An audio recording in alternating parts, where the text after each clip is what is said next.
How to download Roblox on your Nintendo Switch. Firstly, go to your settings and then select Internet. Proceed by clicking Internet Settings and then select your Wi-Fi.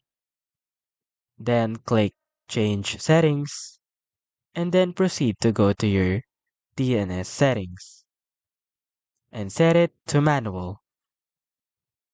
Change the primary DNS to 045.055.142.122.